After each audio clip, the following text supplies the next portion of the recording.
अस्सलाम वालेकुम नाज़रीन, रोडी खां ख़बर शामिल कयूं पिया। आतिफ़ अली शाह जी रिपोर्ट मुताबिक़ कराची जी रहवासण 21 सालन जी सलमा दी मुश्ताक खोसो पंहिंजे प्रेमी सोबतपुर ज़िले जो रहवासी 26 सालन जे बाबल ख़ान गुनियो वल्द हज़ूर बख्श गुनियो सां गॾु रोडी प्रेस क्लब पहुची ॿुधायो त मुंहिंजे वालदीन 4 महीना अॻु बाबल ख़ान सां उनजो मङणो करायो हो, जॾहिं त बाद में मुंहिंजे घर वारनि मुंहिंजी कंहिं ॿिए पासे पैसनि जे लालच में शादी कराइण पे चाही, जंहिंखां पोइ असां ॿिन्ही पंहिंजी मर्ज़ीअ सां झटपट जी अदालत में पहुची 14 मई ते शादी करे छॾी आहे। जॾहिं त मुंहिंजे वालदीन मुंहिंजे मुड़ुस ऐं उन जे माइटनि मथां कूड़ा केस दाख़िल कराए रहिया आहिनि ऐं कराची पुलिस बिना जवाज़ गिरफ़्तारियूं शुरू कयूं आहिनि। हुन ॿुधायो त हुनखे कंहिं बि अगवा न कयो आहे। मां पंहिंजी मर्ज़ीअ सां शादी कई आहे, उन करे IG सिंध ऐं ॿिया पुलिस ऑफिसर मूंखे ऐं मुंहिंजे मुड़ुस ऐं उन जे माइटनि खे तहफ़ुज़ फ़राहम कनि ऐं उन्हनि मथां दाख़िल कूड़ा केस ख़तमु कया वञनि।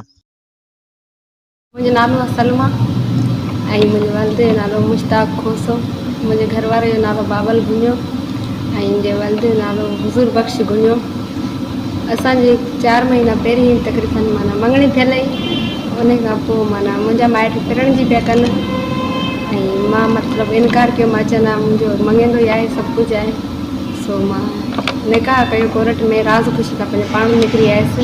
अॻुवाह मूंखे कंहिं बि न कयो आहे, मां पाण राज़ ख़ुशी सां निकिती आहियां। हाणे मतिलबु माना पोयां जेके आहिनि उन्हनि जे मथां FIR कटी अथऊं ऐं मुंहिंजे घर वारे जे मथां FIR कटी अथऊं। सो मतिलबु हिन अॻुवाह मूंखे न कयो आहे, मां पाण राज़ ख़ुशी सां निकिती आहियां ऐं मुंहिंजी उमिरि आहे 21 साल ऐं मां झटपट कोर्ट में माना निकाह कयो आहे। सो मुंहिंजे पोयनि खे बि तहफ़ुज़ ॾिनी वई ऐं मूंखे बि ॾिनी वई। मुंहिंजे ॾेर वारनि खे बि ख़तरो आहे, असांखे बि ख़तरो आहे। बाक़ी अॻुवाह कंहिं बि न कयो, मां पाण राज़ ख़ुशी सां